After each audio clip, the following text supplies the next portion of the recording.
बहुजन समाज में जन्मे सभी संतों गुरुओं महापुरुषों को नमन करते हुए, क्योंकि समय बहुत ज्यादा हो गया और मेरे ऊपर तो रोशनी है, लेकिन आप तो अंधेरे में हैं। आपके ऊपर जो अंधेरा है, इसी अंधेरे को उजाले में बदलने की जिम्मेदारी उठाइए कि आप मेरी तरह भारत के नागरिक हैं, अपने कर्तव्य का सही निर्वहन करें। किसी के साथ अन्याय ना होने दें, आपकी जिम्मेदारी, क्योंकि परिवार आपके लिए, बच्चे आपके लिए, आप भी समाज का हिस्सा। तो इसलिए मैं आपको आपकी ड्यूटी याद दिला रहा हूं कि आपको अपनी ड्यूटी ईमानदारी से करनी है और आपकी जिम्मेदारी है कि कोई भी कमजोर व्यक्ति आपके पास आके अपने आप को कमजोर महसूस ना करे। अज्ञानी है, गैर जिम्मेदार है, गैर जानकार है, और उन्हीं की वजह से भारत में जाति के आधार पर जो खाई है जो वो बड़ी होती जा रही है, क्योंकि वो अपनी नीच हरकतों को छोड़ना नहीं चाहते। और जो बाबा साहब डॉक्टर भीमराव अम्बेडकर के संविधान से बराबरी का हक मिला है, हम उसको छीनने नहीं देना चाहते। जब जब अपने अधिकारों के लिए लड़ते उनको ये बुरा लगता है तो वो अपनी आदत बदलें।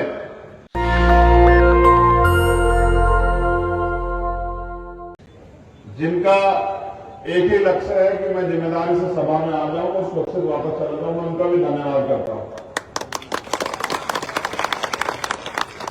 उन्हें अपनी बात को शुरू करते हुए बहुजन समाज में जन्मे सभी संतों गुरुओं महापुरुषों को नमन करते हुए, क्योंकि समय बहुत ज्यादा हो गया और मेरे ऊपर तो रोशनी है, लेकिन आप तो अंधेरे में हैं।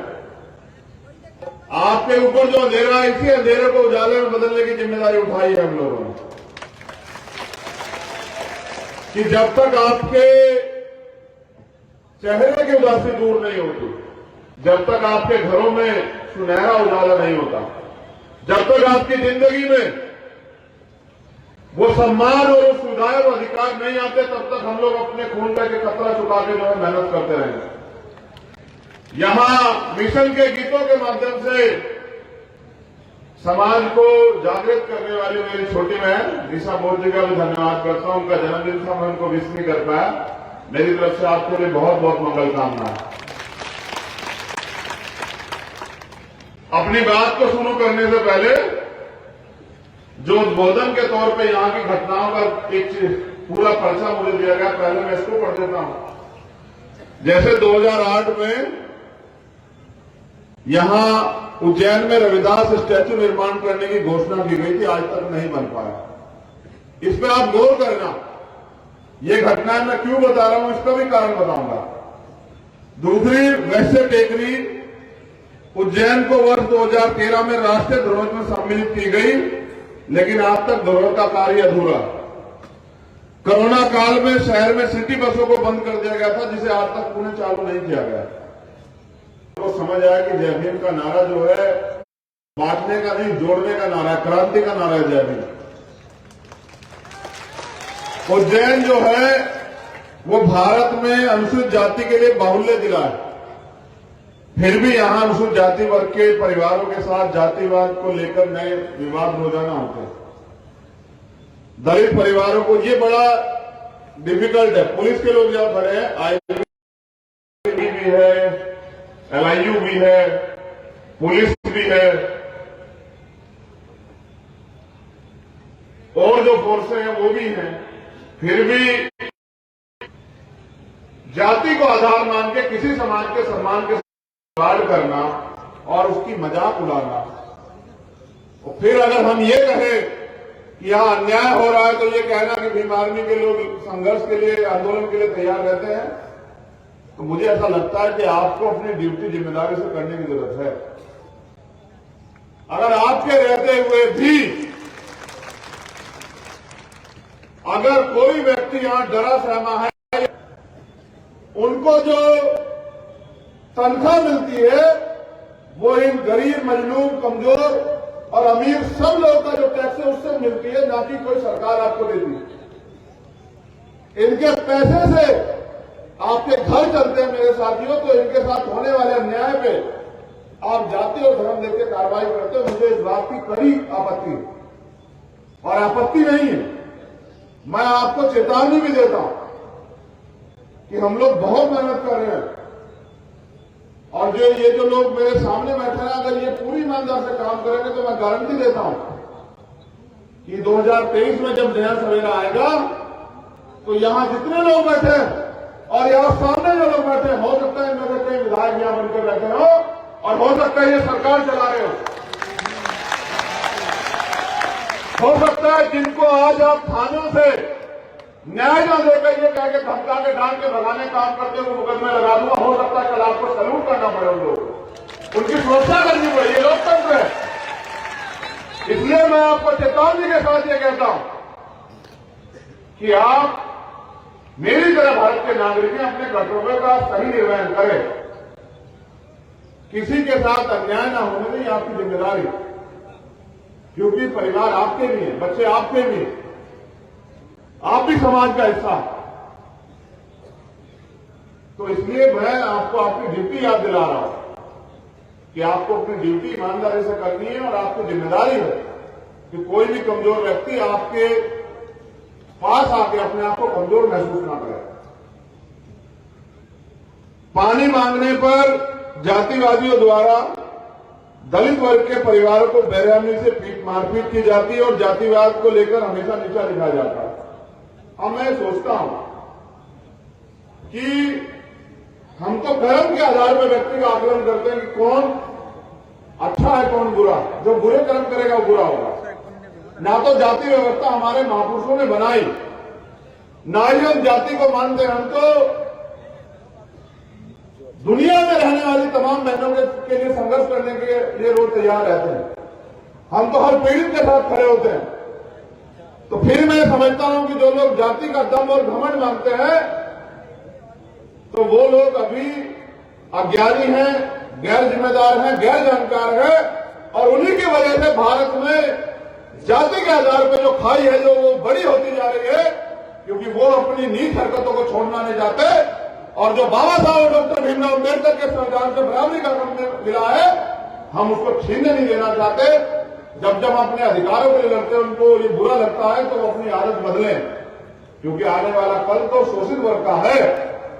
फिर उनको हो सकता है यहां रहने में आपत्ति हो, इसलिए अपनी आदतों में सुधार करें। उज्जैन जिले में दलित परिवार के पुलिसकर्मी को मंदिर प्रवेश से रोका गया तथा भेदभाव का व्यवहार किया गया, जो घटना बेहद शर्मनाक है। जिला शाजापुर में दलित परिवार की छात्रा को दबंगों द्वारा विद्यालय जाने में रोका गया।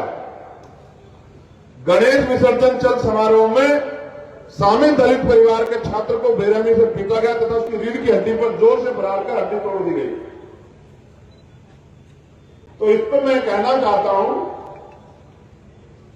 कि मैं तो अपने लोगों को मना करता हूं कि क्या करने जाते वहां विसर्जन में और तमाम जगह क्या करने जाते। हड्डी तुड़वाने का ज्यादा शौक है तो चले जाओ, और अगर हड्डी सलामत रखनी है तो मत जाओ। और जो लोग हड्डी तोड़ने भरोसा रखते हैं, मैं उनसे कहता हूं कि तुम्हारे दिमाग में जो ये गलत भावना पैदा हो रही है, इसकी हड्डी भी एक दिन छूटेगी, याद रखना। परिवर्तन प्रकृति का नियम है। आज जो इस कलम के आधार पर जाति व्यवस्था बना के निचले पायदान पर रखा गया है, जब ये निचले पायदान पर रहने वाला मेहनत करेगा, संघर्ष करेगा, तो समय करवट लेगा। और जिस दिन अगर सीम बात यहां तक रहे तो ठीक है, लेकिन अगर ये उल्टा हो गया तो तब आप सोचना कि आप ये अपमान का घूंट नहीं पी पाओगे। उज्जैन जिला के अधिकांश गांव में सड़कों के हालात दिन प्रतिदिन बिगड़ते जा रहे हैं, जिसके आए दिन बच्चों को दुर्घटना का शिकार होना पड़ता है। और जो मेरे साथ साथी हैं उनको तो पाउडर लग गया। अभी यहां पीछे खूब पाउडर सरकार ने बांटा है, जो मोटरसाइकिल में सब पाउडर लगवा के आए। मगर ये तो हमारे मुल्क की मिट्टी है, इसी मिट्टी में हम लोग दफनाए जाएंगे, इस मिट्टी में हम लोग जलाए जाएंगे। मैं तो मिट्टी का सम्मान करता हूं, क्योंकि बाबा साहब अम्बेडकर ने कहा पर्सन बनते भारतीय। तो मेरे मुल्क की मिट्टी मेरा वजूद है, मेरा सम्मान है, मेरा गौरव है। वो अगर मेरे चेहरे में पड़ती है तो इससे मुझे तकलीफ नहीं होती। लेकिन जो सरकारों में बैठ के गरीबों के अधिकारों का पैसा जो है डकार रहे हैं उनको भी सावधान हो जाना चाहिए, क्योंकि लोकतंत्र में सरकारें आती जाती रहती है। ऐसा ना हो कि कल ये जनता जिन्होंने आपको कुर्सी बिठाया कल आपको मिट्टी काटने को मजबूर कर दे, ये भी आप याद रखना मेरी बात को। और एक और घटना जो है जिला इंदौर विधानसभा मऊ के ग्राम ददोता की है, जहां दलित वर्ग के पूरे परिवार को रात के अंधेरे में गर्भवती महिला, 5 वर्षीय बालिका और 70 वर्ष के बुजुर्ग पुरुष के साथ तकरीबन 12 लोगों ने जानलेवा हमला किया। फिर मेरे यहां बैठते ही एक घटना की कॉपी ये है, यहां आगर मालवा की है, ये थाना कानड़, FIR संख्या है 0261, 11/9/2022, समय 17:56। अभी तक कोई कार्रवाई नहीं हुई, परिवार भटक रहा है। फिर एक सिद्धू लाल जी यहां बैठे हैं, उनकी भी एक FIR है 0256 शाजापुर, 26/8/2022, 14/52, 302/201 का मुकदमा,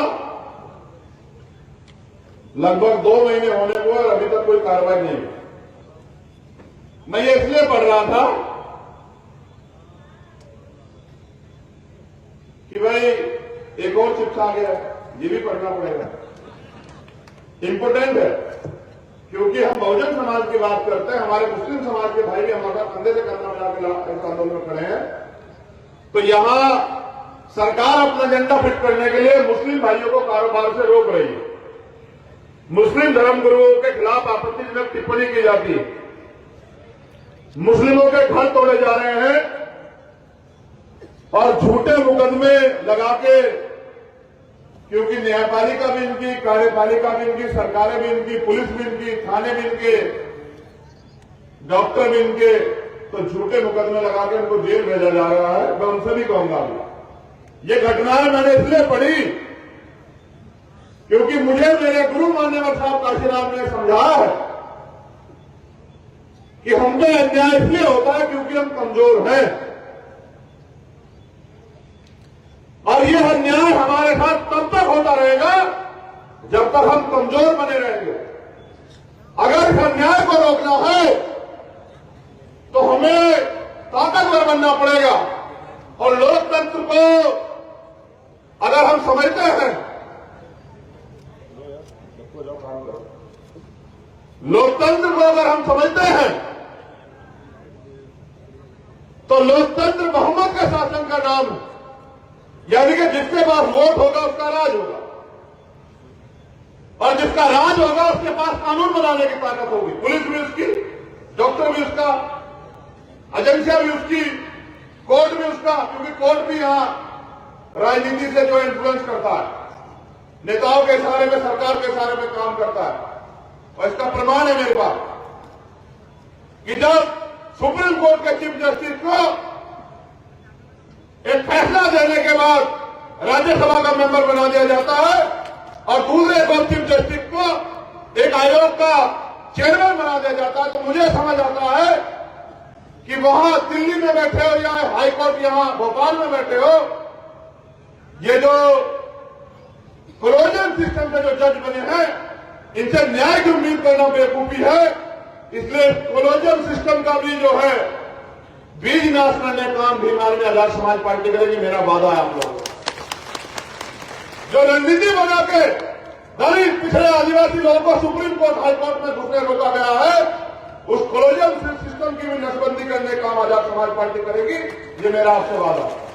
तो जो बात मैं आपसे कह रहा हूं कि लोकतंत्र बहुमत के शासन का नाम, जिनके पास बहुमत होता है उनका राज होता है, जिनका राज होता है वो शासक वर्ग होते हैं, और जो शासक वर्ग होते हैं ना उनकी बहन बेटों के खिलाफ कोई अन्याय अत्याचार करता, ना कोई उनकी मूछें काटता, ना कोई उनको घोड़ी से रोकता, ना ही उनका हाथ फैला होता, ना ही जो है उनको तमाम तरह के अन्याय जुल्म जाति का सामना करना पड़ता, और ना ही उनका नेता यहां खड़े होकर ऐसे चिल्लाता। समझ रहे हो? जिनके पास राज होता है वो ऐसे चिल्लाते नहीं, ना ही उनके लोग आके ऐसे पैरों में बैठते हैं कि मेरी मदद करा दो। इसलिए मैं आपसे कह रहा हूं, मेरे साथी भी कह रहे हैं, मैं एक बात आपको स्पष्ट करता हूं कि जब मैं अन्याय अत्याचार के खिलाफ संघर्ष करने के लिए निकला तो मुझे एक ही चीज याद थी कि मेरे ऊपर हमारे महापुरुषों का कर्ज है। अभी तक जो अधिकार मुझे मिले, चाहे वो आरक्षण हो या पढ़ने का अधिकार हो, या सम्मान से घूमने का अधिकार हो, या अपनी बात कहने का अधिकार हो, या राजनीति करने का अधिकार हो, प्रधान से लेके एमपी बनने का अधिकार हो, ये मेरी मेहनत नहीं, ये मेरे महापुरुषों की मेहनत और उनकी त्याग तपस्या का फल है। इसके लिए बाबा साहब अम्बेडकर ने अपने 4 बच्चे कुर्बान किए। इसके लिए ज्योतिबा फूले ने, मां सावित्रीबाई फूले ने, मां फातिमा सेन ने अपना जीवन अर्पण किया, तमाम तरह के अपमान सहे और हमें पढ़ने के लिए अवसर दिया, स्कूल खोले। इसके लिए कुर्मी वंश छत्रपति साहू जी महाराज ने आरक्षण का प्रावधान लाए, वो 1902 में उन्होंने पाठशालाएं खोली, उन्होंने सत्यशोधक समाज को दोबारा जिंदा किया, उन्होंने बाबा साहब को प्रेस खोलने के लिए मदद की, उन्होंने अपने समाज के लोगों से कहा और हमारे समाज के लोगों से भी कहा कि बाबा साहब अम्बेडकर तुम्हारे नेता हैं। ऐसे महापुरुषों का की कुर्बानियां, बलिदान। फिर नारायण अगरू, संत गाडगे जी महाराज, प्यारेलाल यादव, पेरियर रामास्वामी नायकर, बाबू जगदेव प्रसाद कुशवाहा, जनरल कपूरी ठाकुर, महामना रामस्वरूप वर्मा, ऐसे महापुरुषों ने अपने प्राणों की आहुति देकर हमें लड़ने के लिए तैयार किया। तो जो आज अधिकार हमें मिले वो हमारे महापुरुषों के संघर्ष का फल है। अगर हम इन अधिकारों को खाके और चुपचाप आराम करने लग जाते हैं और हमारे सामने हमारे अधिकार नष्ट हो जाते हैं, हमारे अधिकार खत्म हो जाते हैं, तो आने वाली पीढ़ी हमसे सवाल जरूर पूछे कि जब इस देश में बाबा साहब अम्बेडकर द्वारा दिए गए अधिकार खत्म हो रहे थे तो आप लोग क्या कर रहे थे। मैं आपसे भी कहना चाहता हूं कि अगर आप ताकत देना चाहते हैं तो आप मेरी रैलियों में तो आते हैं। मैं तो इस प्यार के लिए अपने लहू का एक कतरा भी कुर्बान कर दूं तो कब पड़ जाएगा आपके इस परिवार के इस प्यार और सम्मान के कारण। लेकिन मैं आपसे कहना चाहता हूं कि अगर आप ये सोचते हैं कि भाई जैसे दिलावर भाई ने कहा कि हमारी पार्टी तो भी छोटी है, हमें तो बीजेपी को हराना है, हमें तो फलानी पार्टी को जिताना है, तो मैं आपसे कहता हूं कि पेड़ जब लगता है तो वो पौधा ही होता है। वो उसका समाज, उसके रक्षक, उसको लगाने वाले, उनके सुरक्षा कवच, उसको खाद पानी संरक्षण देके उसकी देखभाल करके उसको बड़ा करते हैं। जैसे आपने जो बुजुर्ग लोग अपने बच्चों को पाल पोस के बड़ा किया, कोई बच्चा कोई 10 साल का पैदा हुआ है क्या अब तक? एक दिन का ही पैदा होता ना, होता ही नहीं होता, बताओ। फिर उसको 1 साल का होने में भी 1 साल ही लगता है, 9 महीने 10 महीने में 1 साल का नहीं होता। हमने तो 5-6 साल में आप लोगों के संघर्ष के जरिए राष्ट्रीय अंतर्राष्ट्रीय स्तर में पहचान बनाई है। आप लोगों के संघर्ष के जरिए पूरी दुनिया में आपका जमका बढ़ता है। इसका प्रमाण है कि जब हाथरस की घटना होती है तो बाहर विदेशों में 26 कंट्री में आंदोलन होता है, भीम आर्मी के बैनर का आंदोलन होता है। ये आपकी ताकत है। तो मैं आपसे कह रहा हूं कि ये जो पहचान आपके संघर्ष से बनी, अगर आप अपने पौधे को नहीं सींचोगे, आप अपने पौधे को वोट देकर ताकतवर नहीं बनाओगे, मेरे हाथ मजबूत नहीं करोगे, तो ये जो आज अधिकारी कर्मचारी मेरे फोन पे काम नहीं कर रहे हैं, इसका एक कारण जानना चाहता हूं। कारण क्या है? कितने लोग जानना चाहते हैं? हाथ खड़ा करो। बहुत अच्छे, चलो जानो। इनको पता है कि इनकी सरकार तो नहीं है, ये विपक्ष में तो नहीं है, तो ये ज्यादा ज्यादा क्या करेंगे? आंदोलन कर लेंगे, मेरा ट्रांसपोर्ट पोस्टिंग थोड़ा कर देंगे, मुझे सस्पेंड थोड़ा कर देंगे, मेरे ऊपर मुकदमा लिखा के जेल थोड़े ले देंगे। इनके दिमाग में ये बात हर समय चलती है कि हमें उस आदमी का काम करना है जिस आदमी के अंदर इतनी ताकत है। आपने तमाम पार्टियां आजमाई, चुनाव आते हैं जाते हैं, आप वोट देते हैं, घर बैठ जाते हैं, नेता आपके बीच में नहीं आते। मैं आज उज्जैन की धरती पर आया, इसलिए आपसे कह रहा हूं, क्या आपको मेरे संघर्ष पे कोई शक है? नहीं, दोनों हाथ उठा के बताओ, जोर से बताओ, है या नहीं, ये बताओ। तो ये बताओ, आपको लगता है कि मेरे ताकतवर होने के बाद आप कमजोर रह जाओगे? आपको लगता है कि अगर यहां हम ताकतवर होंगे तो आपका हाथ किसी आगे ऐसे होगा? आपको लगता है अगर आप भीम आर्मी आजाद समाज पार्टी ताकतवर होगी तो आपके साथ अन्याय अत्याचार हो जाएगा? और अन्याय अत्याचार होने पे डीएम एसएसपी आराम से कुर्सी बैठ के एसी में सो जाएंगे क्या? लगता है आपको? इसलिए मैं आपसे कह रहा हूं कि ऐसे निकम्मे नेताओं को जिताने से बढ़िया आप भीम आर्मी के आजाद समाज पार्टी के काम करने वाले गरीब कार्यकर्ता को वोट देकर ताकतवर बनाए और मुझे काम करने का मौका दें। और अगर आप मुझे काम करने का मौका देते तो मैं गारंटी देता हूं कि ये मध्य प्रदेश, जिसकी 95% आबादी एससी, एसटी, ओबीसी और माइनॉरिटी की है, जहां इतनी बड़ी संख्या में पिछड़े वर्ग के लोग आंदोलन करते हैं फिर भी उनको पंचायत में आरक्षण नहीं मिलता, वो इतने बड़े पैमाने पे रैलियां करते हैं, आंदोलन करते हैं, संघर्ष करते हैं, फिर भी उनको जो है जातिगत जनगणना नहीं होती। यहां आदिवासी समाज के लोग रोज हर परेशानी के लिए आंदोलन करते हैं, लेकिन फिर भी उनके साथ नेमावर जैसी घटना होती है। तो मैं आप सबसे कह रहा हूं कि अगर हम अपने महापुरुषों का आंदोलन सफल करना चाहते हैं तो एक चीज तो हमें निकालनी पड़ेगी, वो है जाति व्यवस्था और जातीय महासभा। अगर हम महासभा में बैठे रहेंगे, जाति में बैठे रहेंगे, तो एक जाति के आधार पर न हम प्रधान बन सकते, न विधायक बन सकते, न एमपी बन सकते, न चेयरमैन बन सकते, न मेयर बन सकते, न सभासद बन सकते।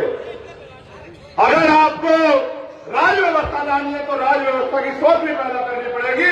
ये लोकतंत्र है, एक एक वोट कीमती है, और जब एक एक वोट कीमती है तो अपने जैसे जो लोग हैं, आदिवासी समाज के लोग, पिछड़े वर्ग के लोग, माइनॉरिटी के लोग, जैन, बौद्ध, सिख, ईसाई, तमाम वो लोग जो आपकी तरह शोषित हैं, जो अन्याय सह रहे हैं, आपको उनको भाईचारा बना के जोड़ना पड़ेगा। 1 साल का समय आपके पास बाकी है। मैं इसलिए पहले आ जा रहा हूं क्योंकि जब मैं पिछड़े वर्ग के आरक्षण के आंदोलन में आया था तो यहां की सरकार ने मुझे एयरपोर्ट पे धोखाधड़ी करके शादी ड्रेस में पुलिस के लोगों को माला पहना के एयरपोर्ट पर खड़ा कर दिया और उनके हाथ में माला यदि न आया तो उन्होंने मुझसे माला स्वागत किया। मेरी समझ में नहीं आया कि कौन लोग, तो मुझसे कहने लगे घर को आइए बात करनी है। तो मैंने पूछा कि आप कौन हो? जब मैं उनके साथ उधर गया तो मेरा फोन छीन के मुझे बंधक बना लिया और पूरे दिन मुझे बंधक बना के रखा। उस दिन मैंने तय कर लिया कि जो अपमान यहां मेरा नहीं मेरे समाज का हुआ उसका बदला जो है, क्योंकि मैं बदले में भरोसा नहीं रखता, तो इस सरकार को बदल के वो जो अपमान उन्होंने किया उसका बदला जो है हम लोग जरूर लें। इसलिए मैं अन्य प्रदेशों में कम और मध्य प्रदेश में ज्यादा आता हूं क्योंकि मैं मानता हूं कि ये मध्य प्रदेश बाबा साहब डॉक्टर भीमराव अम्बेडकर की धरती है, ये परिवर्तन की धरती है, हजारों साल की गुलामी को काटने वाले रेवल की धरती है, ये उस रेवल की धरती है जिसका खून ईमानदार। मैंने देखा किस तरह से मेरे कार्यकर्ता आधे आधे रास्ते में मेरे परिवार के लोग मोटरसाइकिल में तेल खत्म होता तो तेल गिरवाते, कहीं भूख लगती है तो मैंने देखा छोटे छोटे ढाबों में खड़े हैं, कहीं पानी पी रहे हैं, कहीं चाय पी रहे हैं, कहीं कुछ और रूखा सूखा खा के अपने पेट की भूख मिटा रहे हैं, लेकिन रुक नहीं रहे हैं। इतनी धूल मिट्टी में भी रुक नहीं रहे हैं, पूरे जोर लगा के तेजी से भागे आ रहे हैं। उनको अपनी जान की परवाह नहीं। तो जिनको अपनी जान की परवाह नहीं, उनके लिए लड़ना और उनके दिल में जो दर्द है उसको दूर करना चंद्रशेखर आजाद की और हम जितने लोग यहाँ मंच पे बैठे हैं सबकी जिम्मेदारी। इसलिए मैं आपसे भी कहता हूं कि समय ज्यादा नहीं है, आप लोगों को खुद चंद्रशेखर बन के अपने गांव में जा जाके अपने वोट की वैल्यू और वोट से निर्माण जो होता है उसको समझाना पड़ेगा समाज के लोगों को। आपको भाईचारा बना के अपने संगठन को मजबूत करना पड़ेगा और आपको इस अन्याय के खिलाफ बिगुल बजाना पड़ेगा, लड़ना पड़ेगा। एक बात और मैं आपसे जरूर कहूंगा, अगर आप अन्याय के खिलाफ चुप हैं तो आप सिर्फ और सिर्फ अपनी बारी का इंतजार कर रहे हैं। मेरी बात को गौर से सुनना।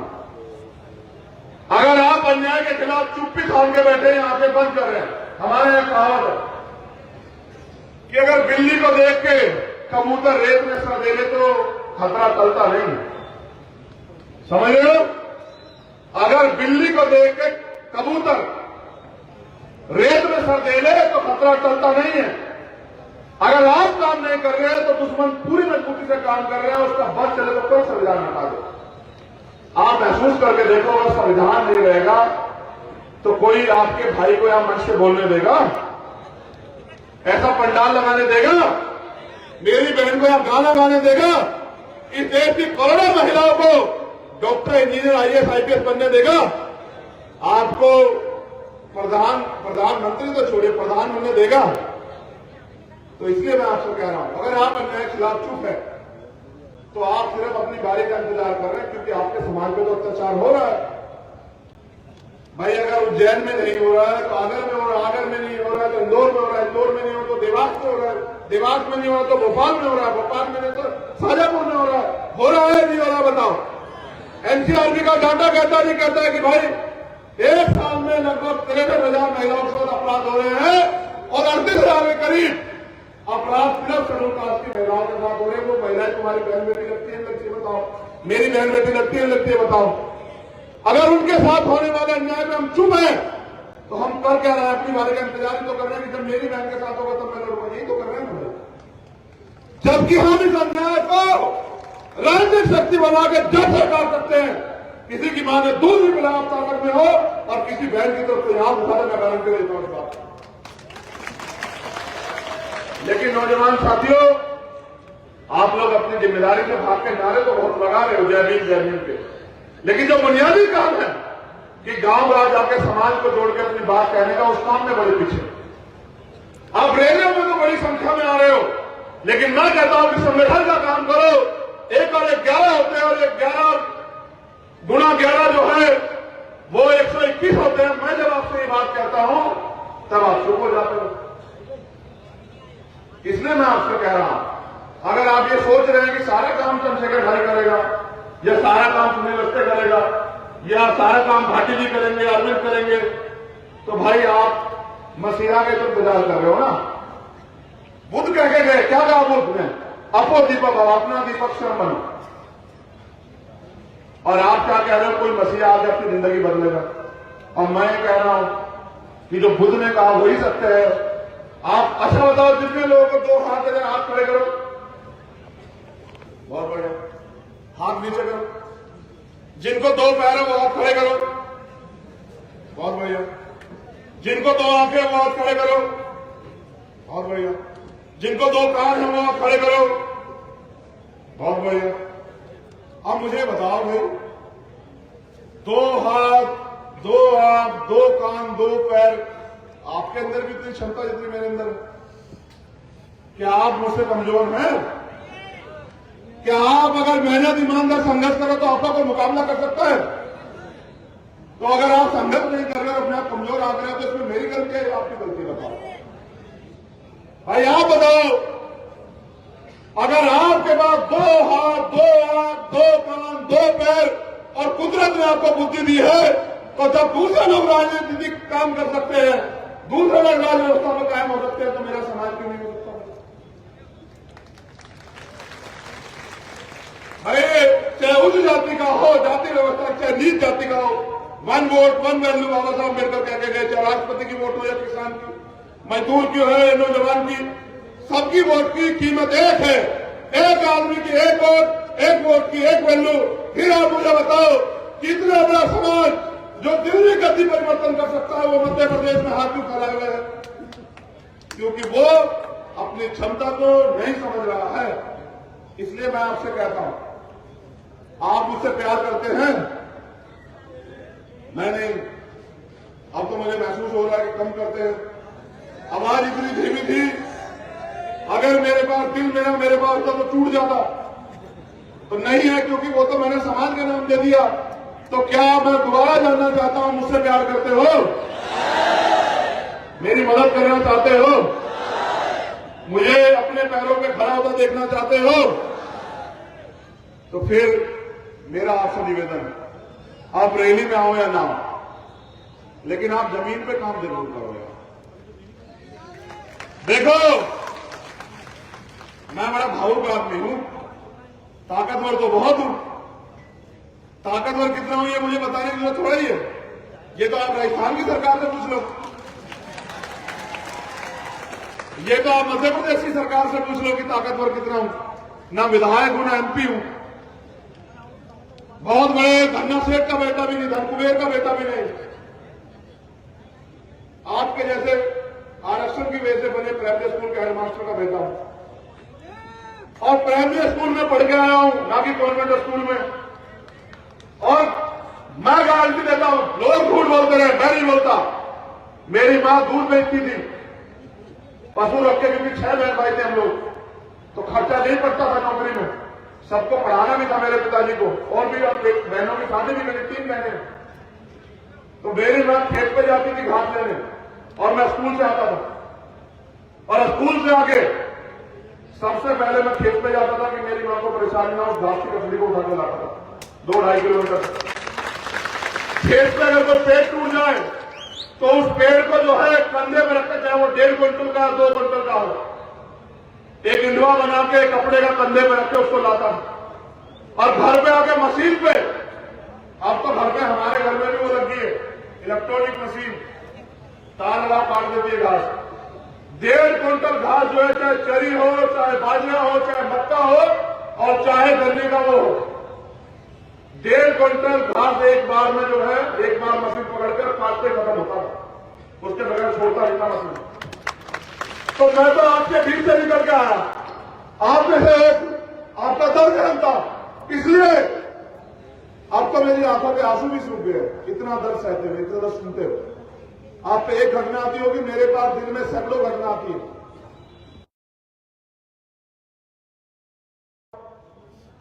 2 बच्चियों को मार के लटका दिया गया। आपको याद है राजस्थान में क्या हुआ? पानी का मटका छू देने पे, देखो मैं तो बोतल का पानी पी रहा हूं, उसकी हत्या कर दी गई।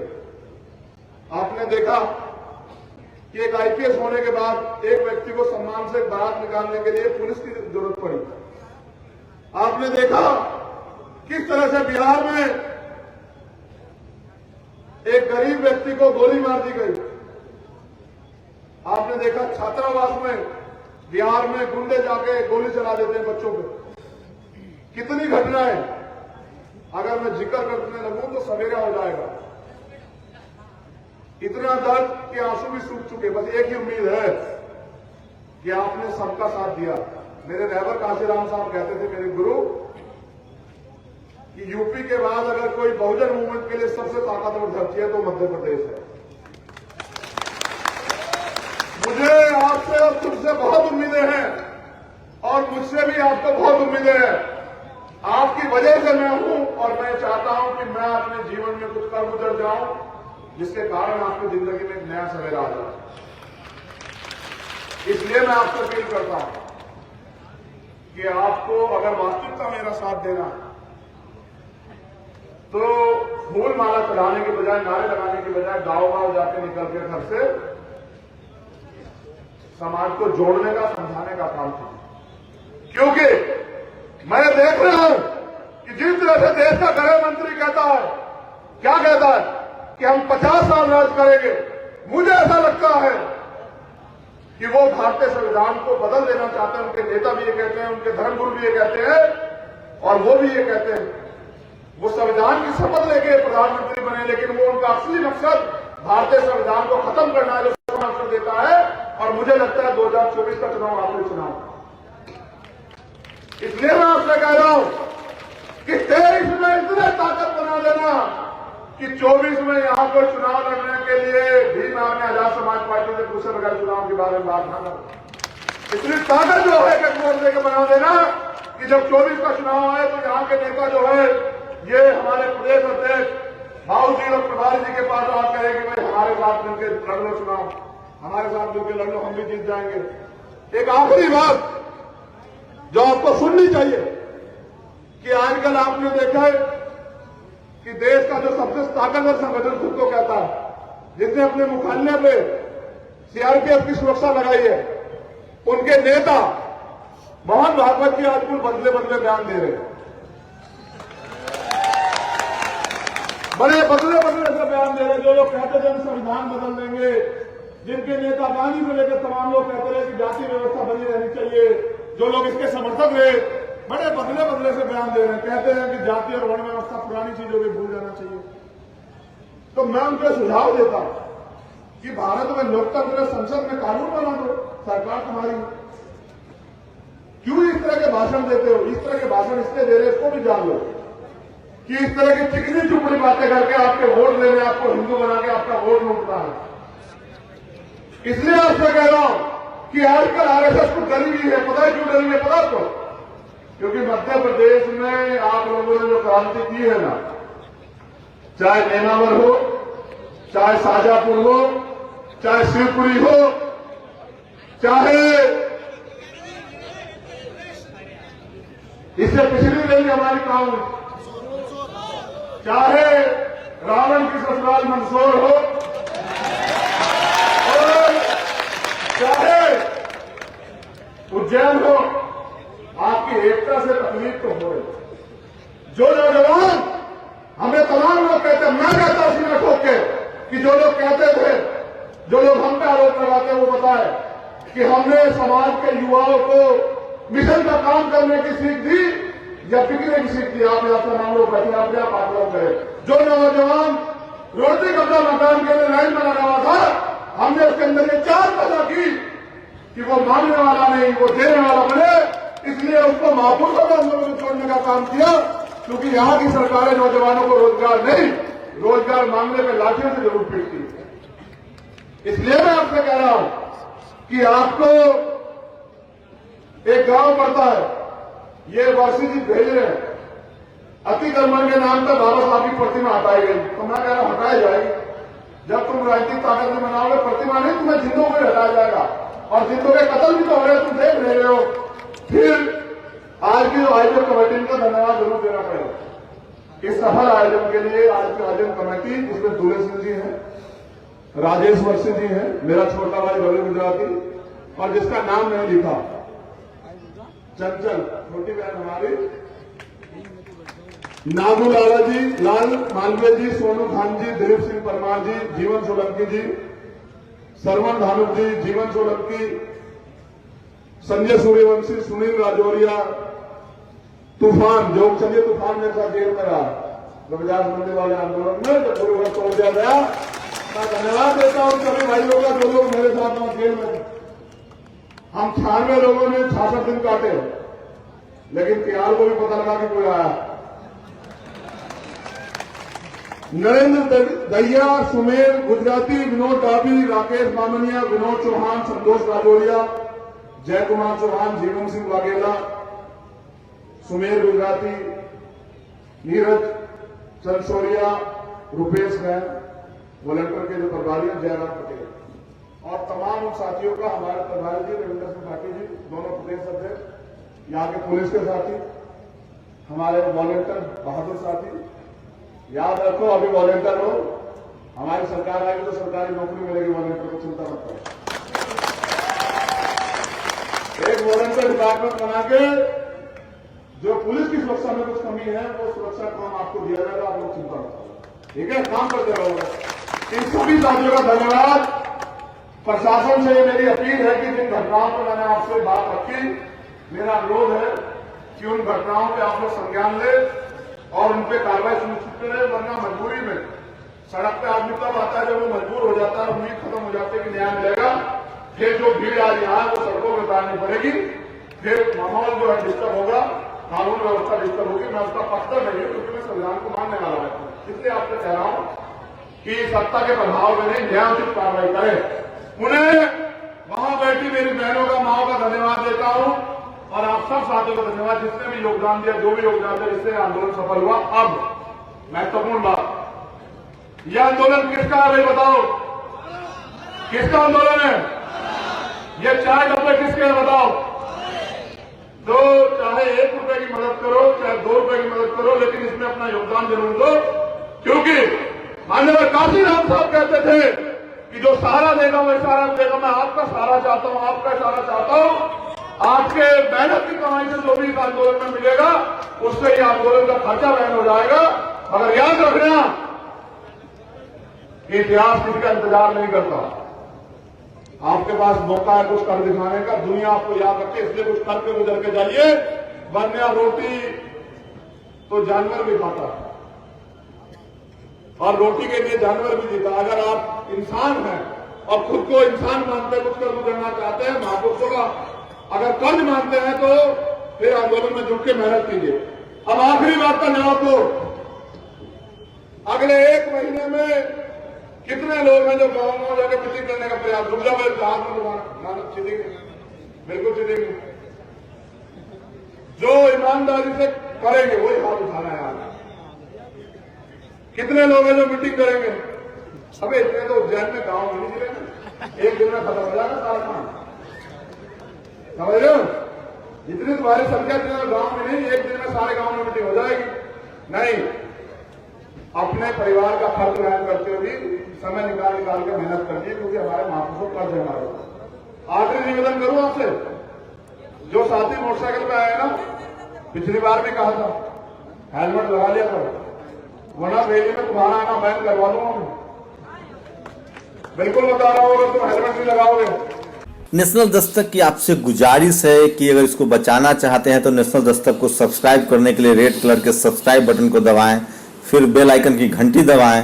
नेशनल दस्तक को बचाने के लिए बहुत जरूरी है कि हर खबर को शेयर करें, लाइक करें, कमेंट जरूर करें।